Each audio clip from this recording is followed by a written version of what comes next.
Hello दोस्तों, मैं सौरभ हार्दिक स्वागत करता हूं आप सभी का आपके अपने परिवार द सॉल्यूशन इंस्टीट्यूट पर। तो आज हम लोग बात करने जा रहे हैं भाई यहाँ पे जो हमारे पास एसएससी सीजीएल रेलवे के जो हमारे पास 2024 में एग्जाम होने वाले हैं या 2025 के स्टार्टिंग में जो हमारे पास एग्जाम होने वाले हैं उनकी जो हमारे पास है। हम लोग मैथ की क्लास आज से हम लोग स्टार्ट कर रहे हैं।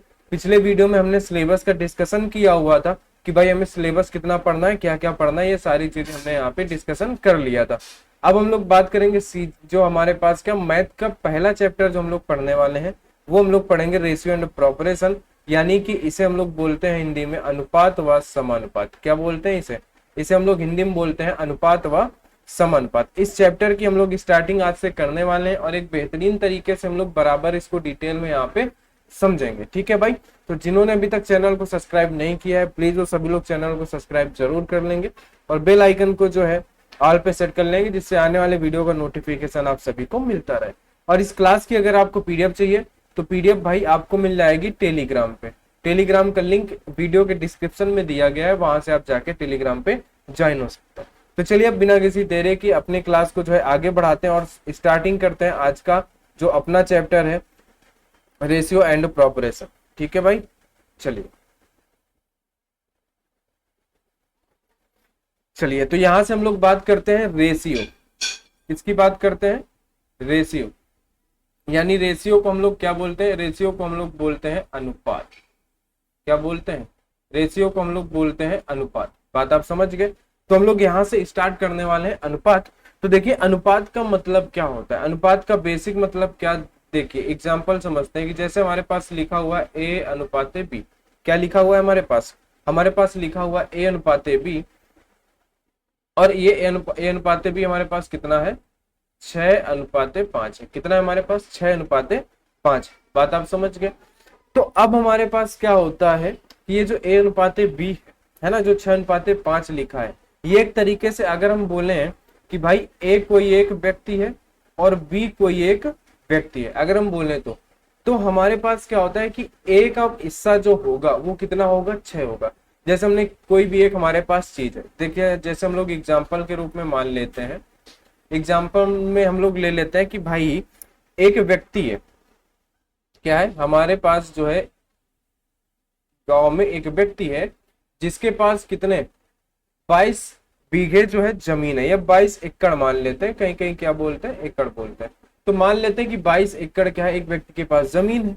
उसको क्या करना है? अपने दो बेटों में बांटना है। जो उसके बेटे कौन कौन से हैं? उसके बेटे हैं ए और बी। कौन कौन से हैं उसके बेटे? उसके बेटे हैं ए और बी। इनको क्या करना है? उसको 22 एकड़ जमीन बांटनी है। तो कैसे बांटेगा इनको? भाई ए को देना है 6 हिस्सा, बी को देना है 5 हिस्सा। कितना? 5 हिस्सा। यानी अगर टोटल देखें तो 6 हिस्से ये 5 हिस्से, यानी उसको अपनी प्रॉपर्टी का कितना हिस्सा करना पड़ेगा?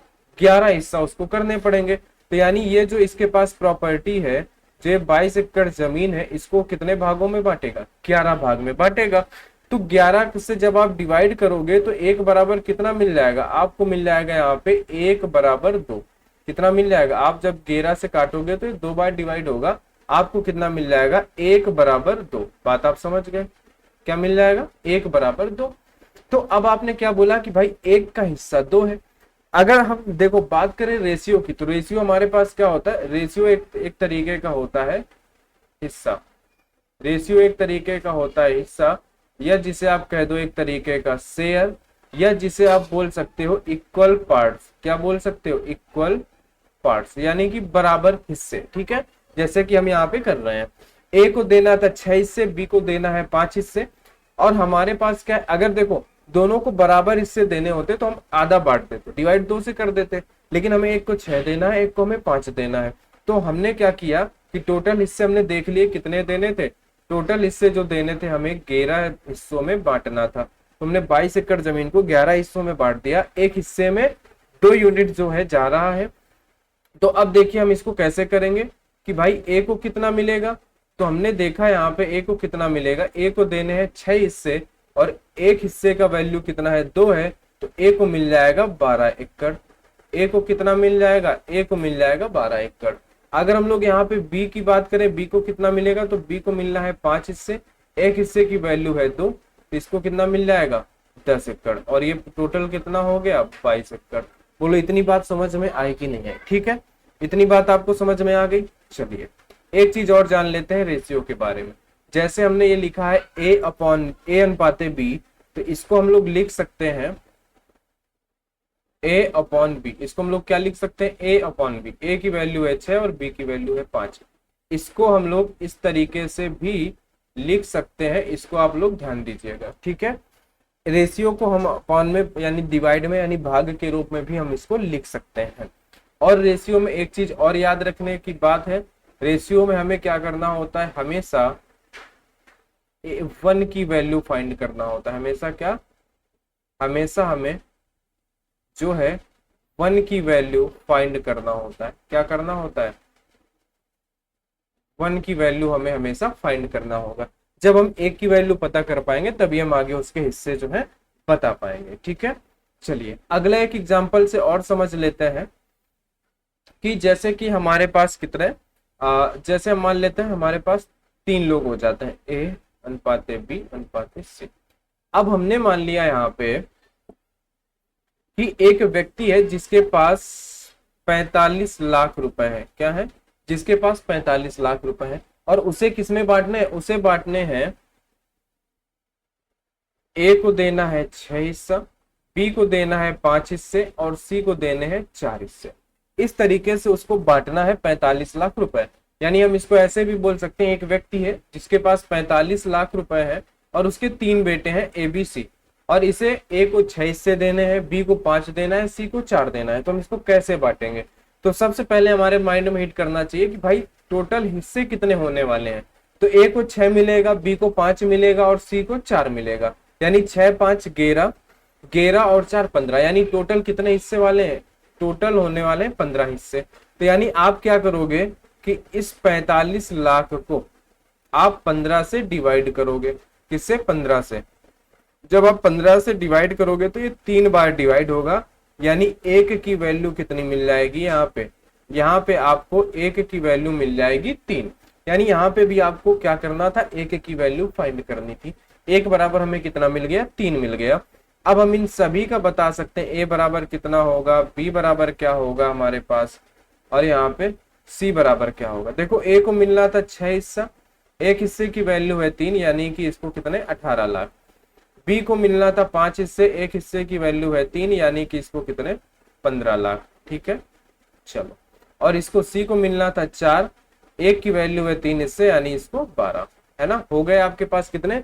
45 लाख। बात आप समझ गए? उम्मीद है ये बात आपको यहाँ पे समझ में आई होगी, जो इसका बेसिक कॉन्सेप्ट था। ठीक है भाई, चलिए अब हम लोग चलते हैं थोड़ा सा आगे। ठीक है, ये बात आपको समझ में आ गई। हम लोग चलते हैं आगे क्वेश्चन पे, है ना। और ये है हमारे पास कॉन्सेप्ट नंबर फर्स्ट। कौन सा है ये हमारे पास? ये है हमारे पास कॉन्सेप्ट नंबर फर्स्ट। आप लोग एक शॉर्ट नोट्स जरूर बनाइएगा जिसमें आप कॉन्सेप्ट के हिसाब से चलिएगा, है ना। उसमें आपके कॉन्सेप्ट, हर एक चैप्टर में जो भी कॉन्सेप्ट वो आपके लिखे होने चाहिए, है ना, जिससे आपको क्या हो कि आपको रिवीजन करने में आसानी हो, है ना। एक अलग से कॉपी बनाइए जिसमें आप पूरे क्वेश्चन सहित सोल्यूशन सहित आप कर सके, और एक अलग कॉपी बनाइएगा जिससे आप रिवीजन करते समय कॉन्सेप्ट को सिर्फ लिख लीजिएगा, जो एक शॉर्ट नोट्स का काम करेगा। ठीक है भाई, तो चलिए हम लोग बात करते हैं इस चैप्टर के पहले कॉन्सेप्ट के बारे में। अभी तो हमने बेसिक इसका समझ लिया। देखो यहाँ पे दिया क्या है कि यदि ए अनुपाते बी कितना है? 3:5 है, और बी अनुपाते सी 2:3 है, तो ए बी सी निम्न में से किसके बराबर होगा? अब देखो भाई मेरे, यहाँ पे आपको क्या दिया हुआ है? यहाँ पे आपको दिया है कि ए अनुपाते बी बराबर कितना है? 3:5 है। ठीक है, कोई बात नहीं। फिर यहाँ पे आपको दे दिया है कि बी अनुपाते सी बराबर कितना है? बी अनुपाते सी बराबर है 2:3। ये दे दिया है। आपसे फाइंड करने को क्या बोला है? आपसे फाइंड करने को बोला है ए अनुपाते बी अनुपाते सी बराबर कितना होगा, आपसे ये बोला है। इसको करने का सबसे एक बढ़िया बेस्ट तरीका है जो आपको यहाँ पे बताया जाएगा। और देखो भाई, यहाँ पे हम वो तरीका बताएंगे जिससे आपका एग्जाम में टाइम बचे, है ना। फालतू के जो है ज्यादा कॉन्सेप्ट बताने से कोई रीजन नहीं, हमें एग्जाम निकालना है। और हाँ, ऐसा कॉन्सेप्ट बताया जाएगा जो सबसे आसान है ना, उससे आसान हो नहीं सकता है। जो जितना आसान हो सकेगा उतना आसान लैंग्वेज में आपको बताया जाएगा। ठीक है, तो देखिए अब हमें इसे करना कैसे होता है, हम लिखेंगे यहाँ पे ए अनुपाते बी अनुपाते सी, इसको लिख लिया आपने। अब जो ए बी की वैल्यू कितनी है, 3:5, तो ए के नीचे हम लिखेंगे 3, बी के नीचे लिखेंगे 5, ठीक है। फिर बी और सी की वैल्यू कितनी है, 2:3, तो बी के नीचे 2 आएगा और सी के नीचे आएगा 3, ठीक है। फिर हमें एक लाइन खींच देनी है। फिर हमें करना क्या है कि भाई ये जो खाली जगह बची हुई है इसको बगल वाले से भर देना है। क्या करना है, बगल वाले से हमें इसको भर देना है। तो देखो यहाँ बगल में कितना है, 5 है, तो यहाँ कितना आ जाएगा 5। यहाँ बगल में कितना है, 2 है, तो यहाँ कितना आ जाएगा 2। अब हमें कुछ नहीं करना, इनका बस मल्टीप्लाई करा देना है। 3 इंटू 2 कितना हो जाएगा, 6 हो जाएगा। 5 इंटू 2 कितना हो जाएगा, यहाँ पे 10 हो जाएगा। 5 इंटू 3 कितना हो जाएगा, यहाँ पे 15 हो जाएगा। ठीक है, बात आप समझ गए। तो आपका रेशियो क्या आ गया, ए अनुपाते बी अनुपाते सी कितना आ गया, 6, 10 और 15, यानी ऑप्शन नंबर ए आपका जो है ये बिल्कुल यहाँ से करेक्ट हो गया है ना। यहाँ पे आप क्या लिख दोगे, यहाँ पे आप लिख दोगे 6, 10 और कितना 15। इतनी बात आप समझ गए, ठीक है भाई, बोलो इतनी बात यहाँ पे आपको समझ में आ गई क्लियर। चलिए अब चलते हैं हम लोग आगे, दूसरे क्वेश्चन पे चलते हैं, ठीक है भाई। चलो आ जाओ, चलिए अब हम लोग चलते हैं यहाँ पे दूसरे क्वेश्चन पे। दूसरा क्वेश्चन क्या है हमारे पास, दूसरा क्वेश्चन है कि 63 है ना, 6300 को एक्स वाई जेड के बीच इस प्रकार बांटा जाता है कि एक्स वाई को 7:5, वाई अनुपाते जेड को 4:3 होता है। तो वाई के हिस्से में कितनी धनराशि। अब देखो इसे करना कैसे है ना, देखो बहुत ही सिंपल है। पहले हमने लिखा यहाँ पे टोटल कितना है 6300, यानी 6300 रुपए हमारे पास है, ठीक है। और हमारे पास x अनुपाते y का हिस्सा कितना है, x और y का हिस्सा है 7:5, ठीक है। और y अनुपाते z का हिस्सा कितना है 4:3। इतनी सी बात आप समझ गए। अब हमें क्या बताना है, y का हिस्सा बताना है। लेकिन अब देखो जरा, यहाँ ऊपर वाले पे y 5 है, नीचे y है 4, यानी ये दोनों अलग अलग वैल्यू है, ऐसा तो हो नहीं सकता है। तो आप क्या करोगे, आप इन तीनों को मर्ज करोगे। क्या करोगे, मर्ज करोगे। तो x अनुपाते y अनुपाते z है ना, इनको आपको मर्ज करना पड़ेगा जैसे आपने पहले क्वेश्चन में कॉन्सेप्ट लगाया था। चलिए x के नीचे आ जाएगा 7, यहाँ पे आ जाएगा 5, ठीक है। फिर y के नीचे आएगा 4, इधर आ जाएगा आपका 3। बात आप समझ गए। अब हमें क्या करना है, जो खाली जगह है उसको बगल वाले से हमें भर देना है। तो देखो यहाँ पे 5 है, इधर हमारे पास आ जाएगा 5, इधर 4 है, इधर हमारे पास आ जाएगा 4। बात आप समझ गए, मल्टीप्लाई करा देंगे, ठीक है। यहाँ पे कितना हो जाएगा 28 हो जाएगा, यहाँ पे कितना हो जाएगा 20 हो जाएगा, यहाँ पे कितना हो जाएगा 15 हो जाएगा, ठीक है। अब हमें बताना क्या था, y की वैल्यू बतानी है। किसकी वैल्यू बतानी है, y की वैल्यू। लेकिन हमें देखो जरा, हमारे पास टोटल धनराशि है 6300 रुपए, बात को समझना। अब हमें बांटना किसमें, एक्स वाई और जेड है ना, दोनों में बांटनी, एक्स वाई जेड तीनों में बांटनी है हमें। तो अब हम डायरेक्ट y का नहीं निकाल सकते 15 का भाग देके, क्यों, क्योंकि x को हमें 28 हिस्से देने हैं, y को हमें 20 हिस्से देने हैं और z को हमें 15 हिस्से देने हैं। तो हमें एक हिस्से की वैल्यू पता होना चाहिए। तो हम एक हिस्से की वैल्यू कैसे निकालेंगे, हम देखेंगे कि 6300 के कितने टोटल भाग करने हैं। तो देखो जरा यहाँ पे, ये और छोटा तो रेशियो हो नहीं सकता है, अगर और छोटा हो सकता तो हम इसको कैंसिल करते हैं अभी, ठीक है। तो देखो जरा यहाँ पे कितना हो जाएगा, 8 और 5 13, यानी कितना हो जाएगा 3, 2 2 4 5 और एक हासिल का 6, यानी 63 हो रहा है टोटल। टोटल कितना है 63, यानी 6300 के हमें कितने हिस्से करने पड़ेंगे, इसके हमें 63 हिस्से करने पड़ेंगे। और जब आप 63 से डिवाइड करोगे तो एक बराबर कितना, एक बराबर आपको यहाँ पे मिल जाएगा 100। एक बराबर कितना 100 आ गया आपका। तो अब आपको बस यहाँ पे कुछ नहीं करना है, एक बराबर 100 मिल गया आपको। अब सभी का बांट सकते हो। अब हमसे पूछा सिर्फ y का है तो हम y का हिस्सा बताएंगे। y को 15 हिस्सा मिलना है और एक हिस्से की वैल्यू हमारे पास कितनी है 100 है, यानी इसको कितना मिलेगा, इसको मिलेगा 1500 रुपए। कितने मिलेंगे भाई, इसको मिलेंगे 1500 रुपए। y के हिस्से में कितनी धनराशि आएगी, ठीक है भाई। y, अच्छा y का हमें बताना था क्या, हमने जेड का निकाल दिया, ठीक है, सॉरी ये जेड का है, चलो y का निकालते हैं। y को मिलने हैं 20 हिस्से है ना, एक हिस्से का वैल्यू है 100, यानी यहाँ पे कितना आ गया यहाँ पे आ गया आपके पास 2000, कितना 2000, ठीक है। देखो y का भी आ गया, z का भी आ गया, आप x का भी निकाल लो साथ में, है ना। 28, एक हिस्से की वैल्यू है 100, यानी इसको कितना मिल जाएगा 2800 रुपए। कोई दिक्कत वाली बात नहीं थी, है ना। देखो पिछले क्वेश्चन में हमने क्या किया, पिछले क्वेश्चन में हमने सिंपल सा रेशियो को मर्ज किया और हमारा आंसर आ गया। और अगले हिस्से पे इन्होंने क्या कराया, अगले क्वेश्चन पे कि भाई इन्होंने रेशियो को मर्ज भी कराया। तो मर्ज कराने के बाद आपको ये मिल गया 28:20:15। लेकिन अब आपको बताना था y को कितना मिला।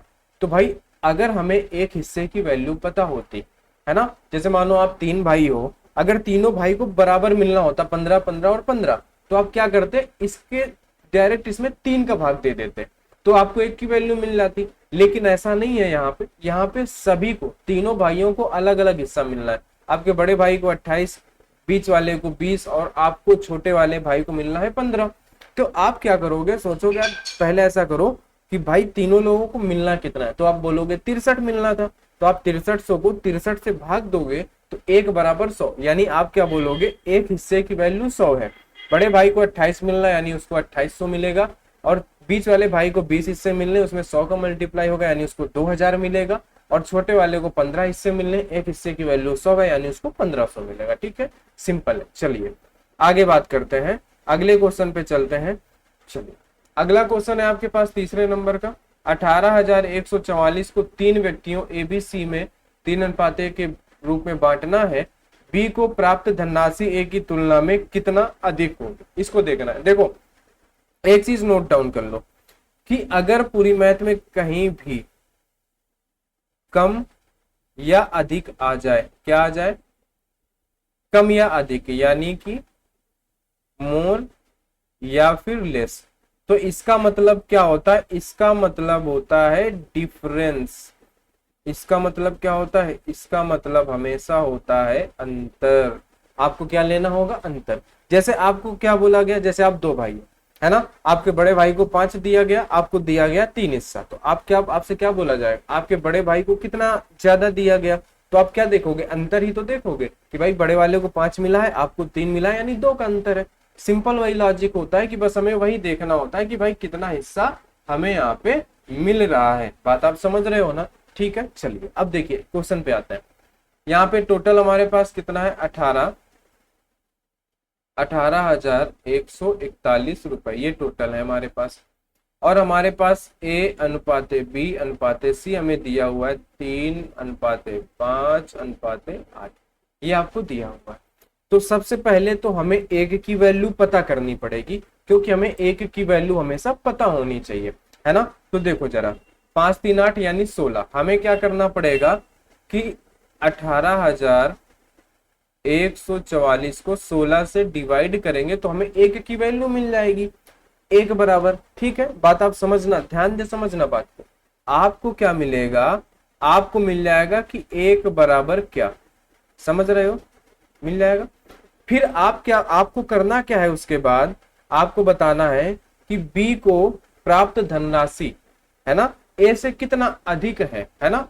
तो देखो जरा कितना अधिक है, आपको ये बताना है। देखो ए को मिला है 3, बी को मिला है 5, कितना अधिक है, 2 अधिक है, 2 हिस्सा अधिक है बी के पास। तो आपको जब 1 की वैल्यू मिल जाएगी, इसको हल करने के बाद आपको 1 की वैल्यू मिल जाएगी, तब उसमें आप क्या करोगे, 2 का मल्टीप्लाई कराओगे कि नहीं, 2 का मल्टीप्लाई कराओगे तो आपको वो अंतर मिल जाएगा, जो अंतर होगा। तो आप सीधे से यहीं पे 2 का मल्टीप्लाई करा दो। देखो हमने क्या किया, 2-3 लाइन का कैलकुलेशन बचा लिया। क्या, पहले आप इसमें भाग देते, फिर आप 1 बराबर वैल्यू निकालते, फिर आप क्या देखते, ए और बी में अंतर कितने का, 2 का, फिर आप 1 बराबर इतना, तो 2 बराबर कितना, आप मल्टीप्लाई करते। हमने सीधा यही कर लिया, इसमें हम भाग देंगे, 1 की वैल्यू मिलेगी, हम 2 का मल्टीप्लाई करा देंगे, बस। अब हमें क्या करना है, बस इसको हमें सॉल्व करना है। ठीक है, 2 1 कम 2, 2 8 16। ठीक है, अब 8 से इसको हम डिवाइड करेंगे तो 8 दूनी 16, बचा यहाँ पे 2, फिर से 8 दूनी 16, ठीक है, बचा यहाँ पे 5, 54 हो गया। तो 8 संग 48 और यहाँ पे बचा 6, यानी 64 हुआ, 8 8 64, यानी कितना, 22, कितना आ गया आपके पास, 22,268 रुपए। कितने का अंतर है, 2268। ठीक है, बात आप समझ गए, सिंपल सा था। ठीक है, चलिए आगे बात करते हैं। तीसरे नंबर के बाद चौथे नंबर पे चलते हैं। चौथे नंबर क्वेश्चन को ध्यान से पढ़ो। 3600 की धनराशि सीमा, कोमल एवं रीता में इस प्रकार बांटी गई कि सीमा और कोमल के हिस्सों का अनुपात। अब देखो जरा इस क्वेश्चन को ध्यान से पढ़ना। ठीक है, यहाँ पे क्या है कि सीमा और कोमल के हिस्सों का अनुपात कितना है। सीमा और कोमल के हिस्सों का अनुपात है 1। देखो यहाँ पे रेशियो लगा लेना। ठीक है, 1.5:2 है। तो सीमा का कितना है 1.5 है, कोमल का कितना है 2 है। ठीक है, ये हो गया सीमा और कोमल का। फिर कोमल और रीता का दिया हुआ है। कोमल और रीता, कोमल का हिस्सा कितना है 2 है और रीता का हिस्सा कितना है 2.5 है। बात आप समझ गए। अब देखो यहाँ पे एक अच्छी बात ये है कि हमें क्या करना है यहाँ पे कि कोमल और रीता और वहां पे सीमा और कोमल, यहाँ पे कोमल का हिस्सा दोनों जगह सेम है। कोमल का हिस्सा क्या है, दोनों जगह सेम है। तो हम इसको डायरेक्ट लिख सकते हैं सीमा, कोमल और रीता। सीमा का हिस्सा जब 1.5 है तो कोमल का हिस्सा 2 है। जब कोमल का हिस्सा 2 है तो रीता का हिस्सा 2.5 है। लेकिन हम क्या है कि पॉइंट में रेशियो को नहीं रखते हैं, तो हम क्या कर सकते हैं, हम यहाँ पे 2 का मल्टीप्लाई करा देंगे। क्या करा देंगे, 2 का मल्टीप्लाई। क्योंकि देखो हम यहाँ पे भी कर सकते थे उसको, क्योंकि हमें इसको दशमलव हटाना है। दशमलव हटाने के और भी तरीके होते हैं, हम आगे सीखेंगे, लेकिन अभी यहाँ 2 गुना करने से हट जाएगा। तो हम जब इसमें 2 का मल्टीप्लाई कराते हैं तो कोमल नहीं बदल रहा है। देखो जो कॉमन है वो नहीं बदलना चाहिए, जो अलग है वो बदल जाए कोई दिक्कत नहीं है ना। तो देखो यहाँ पे 2 का मल्टीप्लाई होता तो ये 4 बन जाता, यहाँ पे 2 का होता ये भी 4 बन जाता। बात आप समझ रहे हो। और यहाँ पे मल्टीप्लाई होता ये 3 बन जाता, इस पे मल्टीप्लाई होता ये हमारे पास कितना बन जाएगा 5 बन जाएगा। बात आप समझ गए। यानी जो सीमा कोमल, सीमा का नया अनुपात कितना बनता 3 बनता, इसको हटा के कितना बनता 3। कोमल का नया अनुपात कितना बनता, इसको हटा के बनता 4, इधर भी कितना 4, इसका 2.5 हटा के कितना बनता 5। यानी ये आपने क्या कर लिया, दशमलव हटा लिया। बात आप समझ गए। यहाँ पे मर्ज करने की जरूरत इसलिए नहीं पड़ी क्योंकि जो कॉमन था वो अपने आप में नंबर भी उसके कॉमन थे। ठीक है, अब क्या करना है, हमें रीता का हिस्सा बताना है। तो देखो भाई टोटल हमारे पास 3600 रुपए हैं और यहाँ पे बांटना कितने भागों में है, 4 और 5 4 9, 9 और 3 कितना 12। ठीक है, 12, 12 से आप डिवाइड करोगे, 12 3 36 यानी 300। एक बराबर कितना है, एक बराबर है यहाँ पे 300 है ना। आपको बताना है रीता का हिस्सा। रीता कौन है, रीता ये है। रीता को कितना हिस्सा मिला है 5, एक हिस्से की वैल्यू है 300, यानी रीता को कितना मिला, रीता को मिला 1500 रुपए। कितने, रीता को मिले 1500 रुपए। बोलो आसान था, कोई दिक्कत नहीं थी। ठीक है, चलिए आगे बात करते हैं अगले क्वेश्चन की, 5वें नंबर की।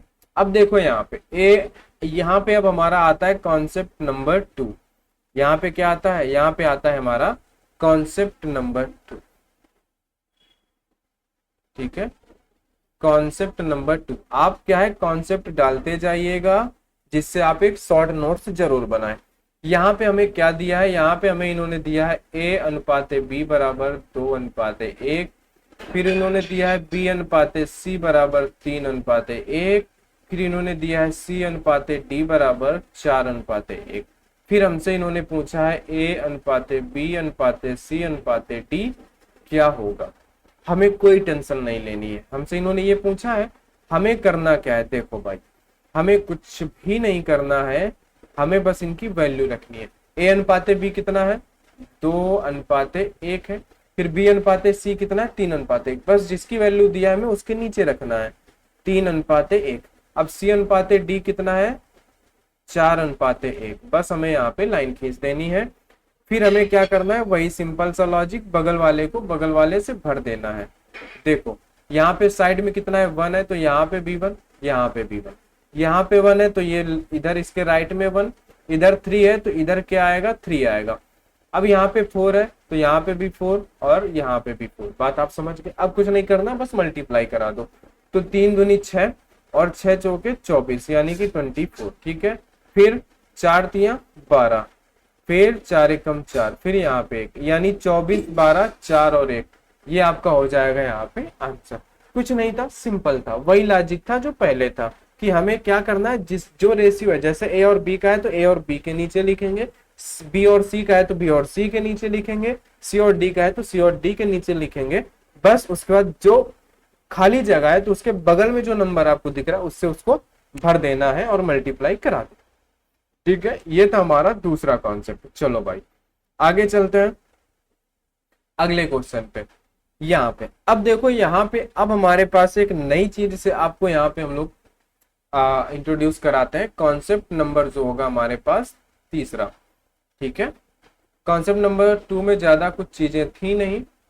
अब आते हैं कॉन्सेप्ट नंबर 3 पे। देखो भाई, ये जो कॉन्सेप्ट डाले जा रहे हैं ना, ये आपके लिए बहुत जरूरी है, आपके रिवीजन में बहुत काम आने वाले हैं, तो आप इनको जरूर स्केच पेन से हाईलाइट करिएगा जिससे आप रिवीजन कर सके। देखो कॉन्सेप्ट नंबर 3 में हमारे पास क्या आया, जैसे हमें दिया होता है ए अनुपाते बी, यहाँ पे ये दिया है सी अनुपाते डी।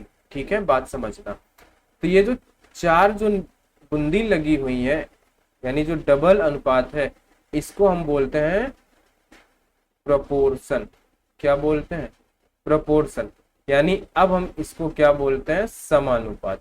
अभी तक हमने बात की थी अनुपात की, अब थोड़ा समानुपात के चिन्ह से भी हम क्या हो सकते हैं, रूबरू करेंगे। यहाँ एक चीज और ध्यान दे लो कि ये जो समानुपात का चिन्ह होता है, इसे हम इक्वल के चिन्ह से रिप्लेस कर सकते हैं। ये चीज आप ध्यान दे लो, है ना। इसको हम इक्वल के चिन्ह से क्या कर सकते हैं, रिप्लेस कर सकते हैं। एक चीज और यहाँ पे समझ लो कि ए को हम लोग क्या बोलते हैं, बी को क्या बोलते हैं, सी को क्या बोलेंगे और डी को क्या बोलेंगे।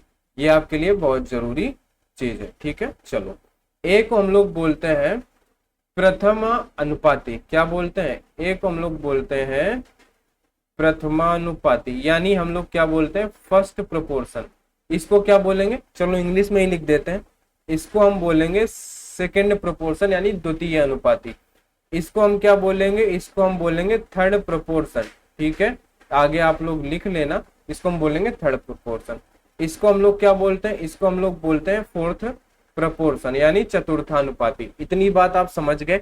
ए को बोलेंगे फर्स्ट यानी प्रथमानुपाती, बी को द्वितीय अनुपाती, सी को तृतीय अनुपाती और डी को चतुर्थ अनुपाती। ठीक है, अब देखो हम क्या कर सकते हैं, इसको समझो, है ना। इसको हम लोग क्या लिख सकते हैं, सॉरी, ठीक है, इसको देखो हम लोग क्या लिख सकते हैं, आओ आपको बताते हैं।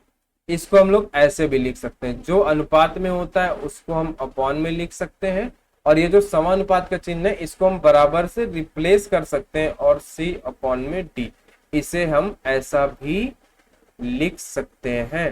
बात आप समझ गए। उसके बाद और आगे आपको लेके चलते हैं। ठीक है, इनका हम लोग तिर्यक गुणा भी करा सकते हैं। तो ए इंटू डी बराबर बी इंटू सी, ये आपका एक फार्मूला बन गया कि जब भी आपसे प्रथमानुपाती, द्वितीय अनुपाती या तृतीय अनुपाती या चतुर्थ अनुपाती पूछे, आप इस फार्मूले को लगा दो। ठीक है, अब देखो आपसे पूछा क्या इन्होंने क्वेश्चन में, आपको दिया है 12 अनुपाते 30 समानुपाते 28 अनुपाते, क्वेश्चन मार्क की जगह एक्स रख लेते हैं। चलो इसको हम सॉल्व करते हैं। ठीक है, तो देखो ये होगा हमारा ए, ये होगा बी, ये होगा सी, ये होगा डी। आप एक चीज आप ऐसे याद कर सकते हो, बाहर बाहर का मल्टीप्लाई होता है, अंदर अंदर का मल्टीप्लाई होता है, आप ऐसे भी कर सकते हो।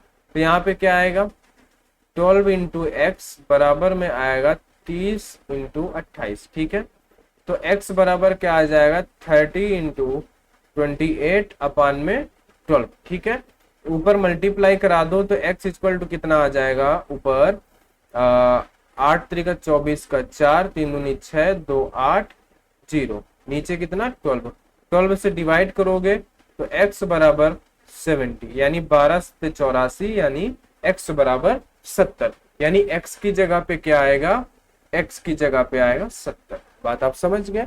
ठीक है, तो ये होता है समानुपात का कॉन्सेप्ट। ये जो लिखा हुआ है इसे आप समझिएगा। ठीक है, क्या हुआ भाई, हैंग क्यों हो रहा है, चलो आ जाओ। ये बात आप समझ गए, ए अनुपाते बी अनुपात समानुपाते सी अनुपाते डी, है ना। ये जो चार बूंदी लगी हुई इसे हम प्रोपोर्शन या समानुपात बोलते हैं। जब भी क्वेश्चन इस फॉर्म में यहाँ पे आप देख सकते हैं लिखा हो तो इसका मतलब क्या होता है, ये समानुपात, है ना। यहाँ से कोई भी एक चीज गायब करके आपसे पूछ सकता है, तो आप सिंपल सा, आपको पता है कि बाहर बाहर का मल्टीप्लाई होगा, अंदर अंदर का मल्टीप्लाई होगा। देखो वही चीज यहाँ पे है, ए और डी, है ना, फिर बी और सी, वही चीज है ना। तो ये था आपका कॉन्सेप्ट नंबर 3। उम्मीद है आपको ये बात समझ में आई होगी। ठीक है, चलिए क्लास भाई हमारे पास आधे घंटे की क्लास अभी हमारी बन चुकी है। चलिए एक दो कॉन्सेप्ट हम लोग और देख लेते हैं। ठीक है, देखिए इसी कॉन्सेप्ट को हम लोग खत्म करेंगे, उसके बाद अगली क्लास में देखेंगे।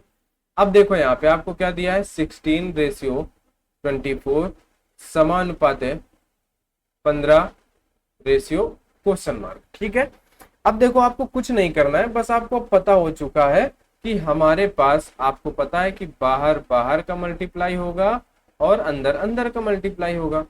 तो यहाँ पे 16 into x equal to 24 into 15, तो x equal to 24 into 15 upon में कितना 16। ठीक है, अब आप क्या करोगे, इससे 8 से डिवाइड कर दो, 8 दूनी 16 और 8 3 का 24। ठीक है, अब हमारे पास कितना आ जाएगा, 15 से 45 है, x बराबर 45 अपॉन में 2, यानी x बराबर कितना आ जाएगा 22.5।